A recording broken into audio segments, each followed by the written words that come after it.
Thank you for joining us. I'm Michael Miller with Miami's Community News, and our guest today is Frank Calderone from the Solid Waste Department. Thank you for being here, Frank. Thanks for having me. We're going to talk about bulky waste, all right? And a lot of people don't know what bulky waste and what the pickup process. So let's talk about that.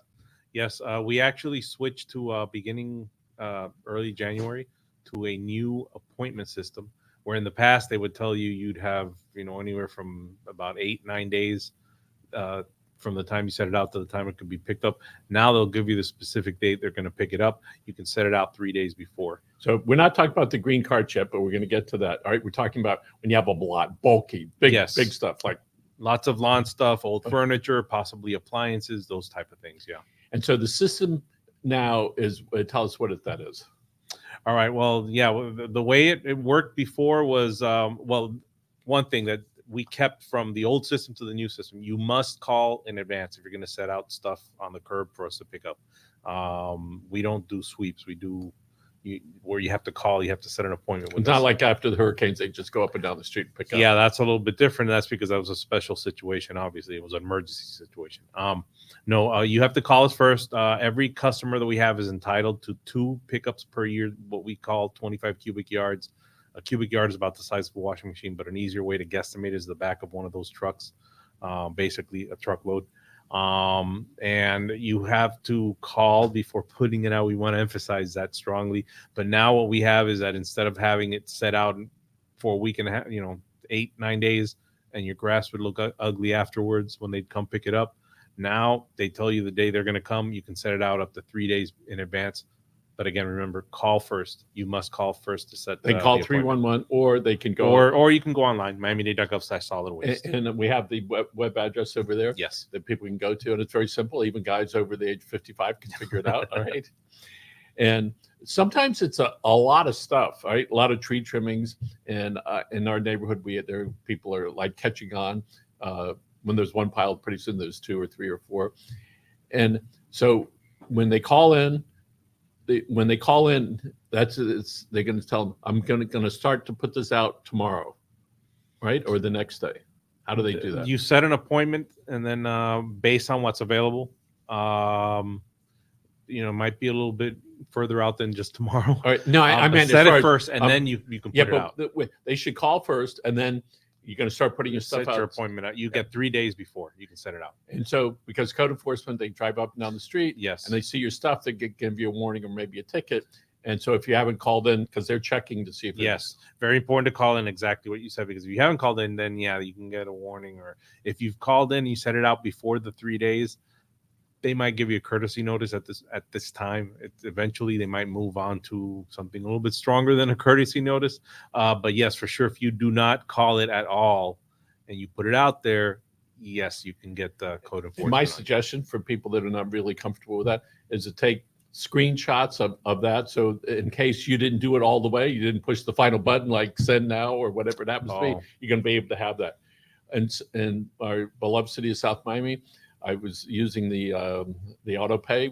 You put your card in, and I forgot there was a difference between a 0 and an O. So I put in O instead of a 0, and I get this ticket for your tag. Yes. So fortunately, I'm sorry. Yeah, I had the receipt, right? And I always get it now just in case there's a problem. And he goes, "Well, Mr. Miller, let me show you. We don't have that tag. Didn't do it." I said, "Well, here's the thing." And he goes, "You put in the wrong character." So sometimes we forget that, and so my suggestion to people, just keep a record of it, so when you do it, in case you didn't do it all the way, you'll be able to show somebody that. So let's talk about white material, refrigerators, stoves, ovens, the old air conditioners, as we call them, although nowadays they're whatever color. Well, you go back to the 70s and they're even like avocado color and stuff like that. So you're not necessarily white. I remember my grandparents used to tell me about that. Yeah. So that's a good place to do it, to be able to call them out. We have that. Tell us about refrigerators and freezers, what people should do. Very important, the refrigerators and freezers, to take the doors off. Again, talking about the 70s, I remember growing up and hearing tragedies of kids playing around these. People would set them out for pickup, and kids would be playing around them and hide and go seek. Where better to hide than inside of a refrigerator? The problem is they'd get stuck there, they couldn't get out, and Yes. nobody would know that they were in there, and they'd suffocate, and it's not a good situation. So that's why it's required that you remove the doors. So people can put their stuff outside. They can take it to one of the TRCs, which is You can take it to one of the TRC's trash and recycling centers. We have 13 of them located throughout different areas of Miami-Dade County. You can take those items there as well. I have a pickup. I don't know that all of them will accept it. You can always call 311 or visit our website and find out which areas do take. So I have a Take pickup truck, but nothing is allowed in the back. All right, I want it better than when I got it. So there are a lot of people don't have trucks, and so they can leave it for the county if they call ahead of time. They can get a friend to take it, or they can call a private hauler and haul away the stuff if that's what they want to do. Yes. All right, and if somebody sees that their trash pile is getting bigger and it's not them, and if they surpass their pickup at 25 yards, pretty big, but what can they do especially if they have a big pile and they see people are adding to it? Well, that's a common problem. One of the things when you call 311 is they're going to ask you what type of material you're putting out there. So if you put your pile out there, and it will take a couple of days before they pick up, although now with the appointment system that it's a much shorter window. What you can do is if you see stuff that you didn't put out there, somebody else decided, hey, there's a pile, let me add my stuff to it. It's very important for you to call 311 so you don't get hit by code enforcement, and also so that if the added stuff takes you over the limit of 25 cubic yards, you don't get dinged and they charge you a second pickup, and then you can't use that second pickup later in the year because you got charged for it because your pile went over. So that's very important that you report it right away as soon as you notice it. And it's frequently, every once in a while I see some guy driving down the street with a mattress tied through the windows of the car. The front of the mattress is up like that. Besides that, it's dangerous. I can't ever figure out if they're new or used. But what is somebody supposed to do with an old mattress? Old mattresses can be, we'll accept them at the TRCs, and they can be disposed of through the bulky waste system. The difference is if you're going to leave them at the curb for bulky waste, there's an ordinance in place. You have to keep it, you have to cover it in like a plastic bag, which you can get like any place that sells like moving supplies. But if you take it to TRC, you don't have that requirement. But yeah, you can either one will take it. I think there might be a couple TRCs that don't accept mattresses, so please check first, call 311 or visit our website to find out. But yeah, you can just dispose of it in those ways. So Frank, at these TRCs, you have private homeowners, yes, right? Residents of Dade County, and then you have, are the commercial landscapers, do they go to the same TRCs, or is there a special place for them? The TRCs are for residential customers only, but there's the one exception. Landscapers are allowed, but they have to pre-purchase. The TRCs are for residential, for our customers, people who receive service from us because they're paying the waste service fee, which covers the cost of running and operating the TRCs. Landscapers are the only exception to that rule, but they pre-buy basically a book of coupons that they can use to dispose of a certain amount of waste. So that kind of is helpful to them because they're in a neighborhood, mowing a lawn or whatever, picking up all that stuff. If they had to go halfway across the county, they lose, Lord knows how much time. Yeah. They can go to the nearby TRC, dump there, give them a coupon, and then go back out and work on and that's based on their upon next weight customer's property. Or, it's based on also on volume. So for folks that haven't been there, you drive up on this concrete thing, you get to a high point, and then you back your vehicle up and you throw it down, not just in the ground, but you throw it down. It's in a truck that's going to haul it away, basically. Roll-off container. Roll-off container. It goes down there. So what happens to that roll-off container when they say, okay, truck's full, where do they go? Well, it depends on how far they are from our resources recovery facility, but they could take it to one of our final disposal facilities, either the 2 landfills or one of the transfer stations. At some point, though, that what we call that trash, because it's it's not the same as the as household waste, like from your garbage can in your kitchen, and we process it slightly differently. But most of it is going to make it to our resources recovery facility, where it's incinerated and converted into electrical energy. Certainly, a lot of us don't want to imagine what happens to these trucks of trash. We just it's out of sight, out of mind, pretty much. So there are still landfills that we use every day. Yes. and it's filled, and every day it's more and more stuff Yes. that's going in there. What happens? Well, that's why a big reason why we have the resources recovery facility, which is where we take most of our waste. Some things have to be landfilled, and sometimes there's maintenance going on at the resources recovery facility. There we have 3 boilers there, for example, and we can't use them all at the same time. For example, if we're doing some maintenance, when that type of situation happens, then we might have to take some of the waste to the landfill. But for the most part, we process most of our waste there because we incinerate it more than anything to reduce the volume. And it's by a factor of 10.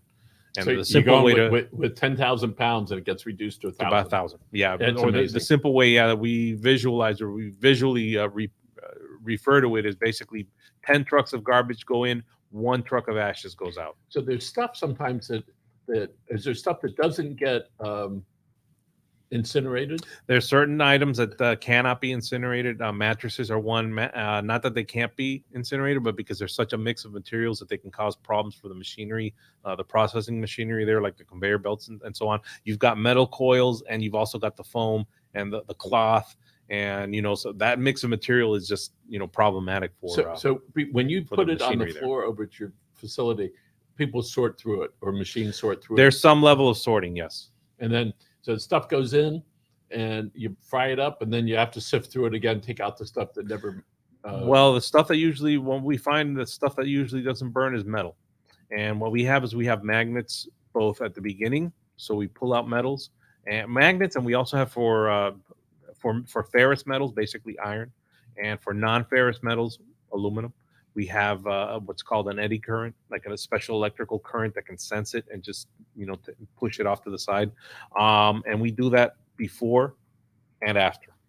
And we end up, as a result of that, we end up pulling out approximately 22,000 tons a year of the ferrous metal and 6,000 of the non-ferrous. And that stuff gets recycled. Perfect. So we had a party for our granddaughter yesterday at the house, and at the end of the party, there was like 6 pizza boxes. And I go, I'm going to take care of this. As I'm walking out, my wife says to me, those can't be recycled.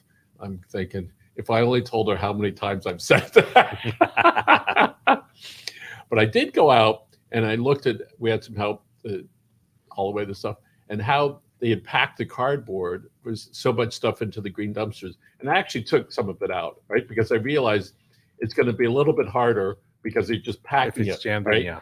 So we just brought out the other can. We said, then we made it a little bit more even. And I'm looking at these, and I was like, Frank Calderon was on my shoulder. There's 3 of them too close. Don't do it. So I take the middle one and I put it out, and I'm just visualizing it. So this is effective, all right? And I think the more we can tell people how to, and inform them, they can find out a lot of information by going to the website and doing that, and taking a look around, that it does matter, because it doesn't end when we put the green cans out. Right? That's correct. That's the beginning of the next cycle of that particular type. Yes. Let's talk about the blue cans a lot of people have. That's from recycling Yes. material. That's No pizza boxes first. Yeah, Start with that. Okay. They go in the garbage. Right. So simple things that people can do for recycling would include what? Simple things. Simple things. Our campaign now is 5 simple items that you can place into recycling. Junk mail can go in recycling. So when you get the stuff, you don't want that, you can jettison it into your recycling bin. We take paper, cardboard, clean cardboard. We take plastic bottles. The important thing is it has to be no plastic bags and no clamshell type or food container or yogurt cups, bottle. A bottle of water is fine. Soda bottle is fine. Laundry detergent bottle is fine, as long as it's a bottle. We also take, as long as they're cans for like food or drink, beverages, we'll take those as well.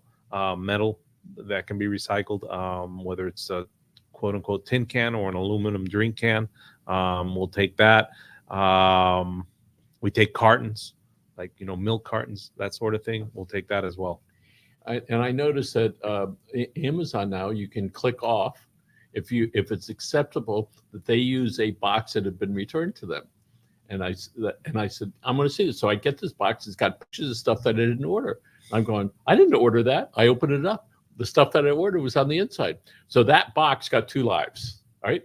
When the other person returned it, they'd send it back out, which is really a very neat thing to be part of that. Reuse. And it feels good to be that. So this is right now. So that box is now in our recycling thing. So that pretty soon that's going to be made into another box. Into more, cardboard or paper they can Yes. make out of it.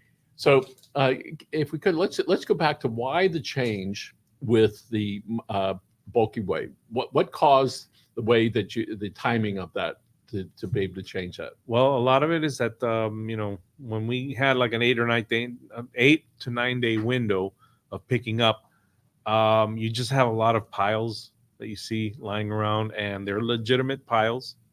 Code enforcement confirms that there are people waiting for bulky waste, but it just it can be a little bit unsightly.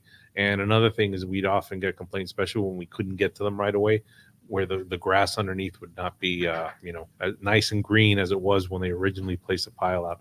So we determined that this would be the best way to go for the future, and we decided to go with the appointments and give you 3 days to set the stuff So out. you went from a much longer spread to shorter. Yes. So how did you handle that internally to be able to provide faster pickup?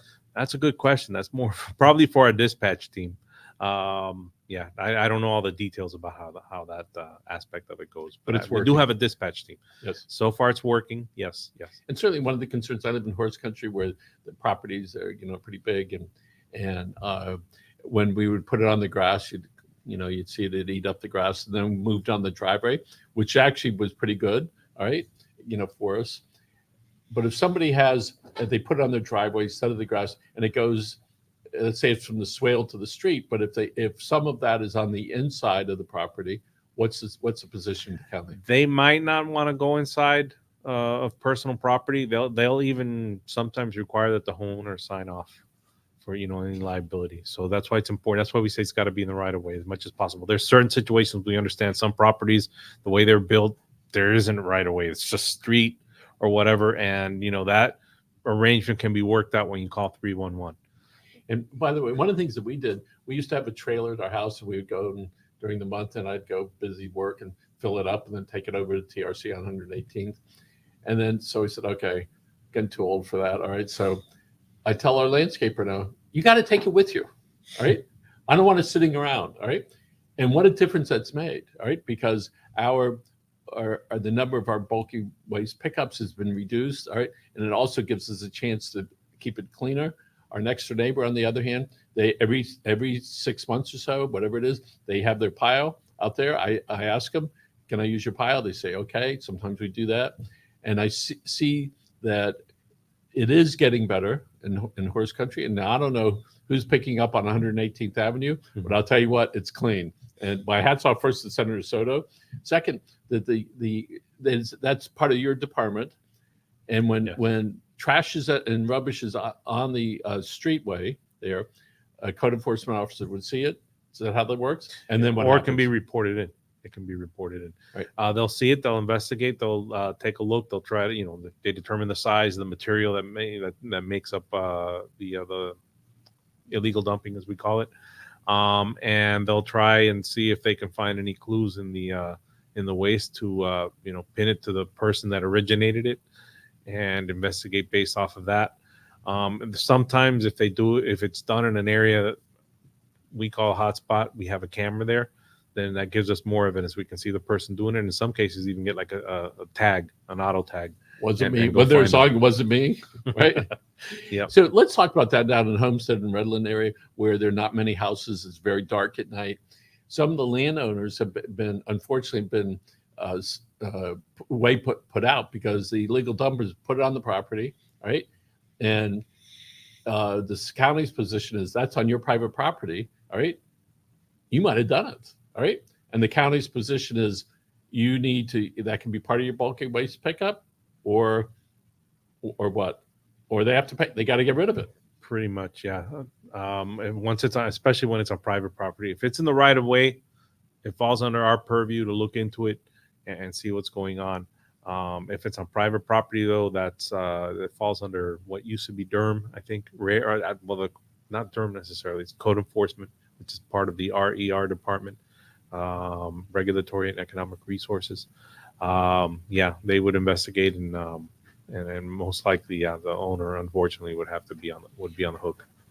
And let's talk about it. If there are any animals, Santeria, if you will, that are dumped out in front of somebody's property, who would somebody call if there was an old goat or old whatever that? You asked me that question before, and I I did. didn't have an answer for you, and I still don't have a full, complete answer for it. I know that the landfill, the South Lake landfill specifically, see, that wouldn't go to incineration.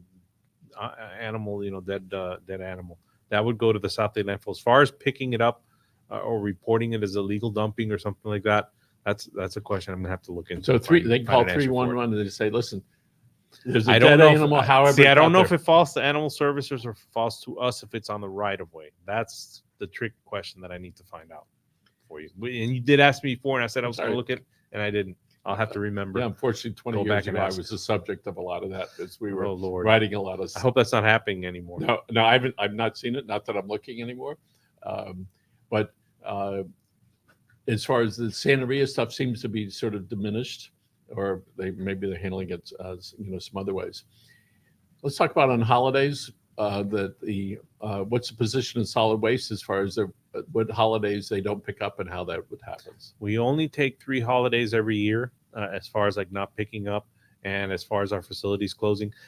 And it's a little bit tricky. Specifically, it's a little bit tricky depending on what specific day of the week the holiday falls on. But basically, Martin Luther King Jr. birthday, which is pretty easy. So that's always the 3rd Monday in January. Then there's July 4th, Independence Day, which that can fall any day of the week. And then there's Christmas Day, which December 25th can fall any day of the week. And then what happens is Martin Luther King Jr. Day is fairly easy because it falls on a Monday. No garbage is picked up that day. The TRCs are closed. We usually keep at least one of the disposal facilities, whether it's resources or possibly the South Lake landfill, sometimes both, depending on how busy they might be. Open even on holidays. Now, when it comes to Independence Day and it comes to Christmas Day, if it falls on a Saturday, the garbage pickup and such will not take place the day before, the last weekday before, which is a Friday. If it falls on a Sunday, which I think if this year it does indeed fall on a Sunday, there will not be garbage pickup the Monday after. Mm-hmm. And the Christmas Day falls on a Sunday. I don't know about July 4th. So that's where it kind of gets tricky. But the facilities close on the actual day. Since they're open 7 days a week for the most part, they'll close, the TRCs will be closed that Saturday when Christmas Day falls on a Saturday, and that Sunday when Christmas Day falls on, and they'll be open the following Monday. Just garbage pickup won't take place on the following Monday. The TRCs are open how many days a week? They're open 7 days a week. So Sunday after whatever, they take their stuff over there, right? Yes. And what time do they typically open in the morning? 7:30 till about 5:30, I believe, or 7 a.m. to 5:30 p.m. And there's a certain time of the day that it's the busiest. What times are those? That's hard to say. I'd say start about mid-morning. The time that you want to go. Mid-morning to about mid-afternoon, I imagine, is the busiest. And times. I think any dad that wants to show his children the issue of how that stuff is handled, what a great experience is to go in your truck and take it up there, or go with somebody that's doing that. A lot of people think that the drivers are only men. Tell us. No, we do have some women drivers. Yes, we do have some women drivers. There's the big trucks. The big right? trucks, all the different trucks, all the different vehicles we have. And in this particular case, for the bulk on the pickup, they drive it. There's mirrors. There's cameras. They have a joystick that picks up the stuff. They go like that, right? And again, for the uninitiated, more or less, how many stops a day does the average driver get? How many homes they get? How many homes? About 1,100. That's just incredible. And one other little thing with the waste collection.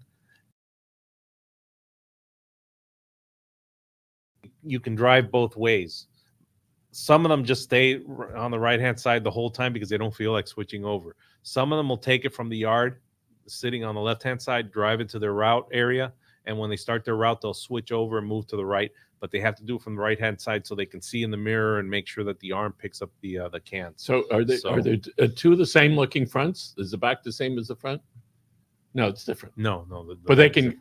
Okay. I've seen some of those where it looks like it's going backwards, right? That might be, you might be thinking of the bulky waste, the ones with the crane or the bucket trucks, not the ones that do like the waste collection, the sidearm that comes out. Those, no, those, the back looks different. I see some ads running around town for it.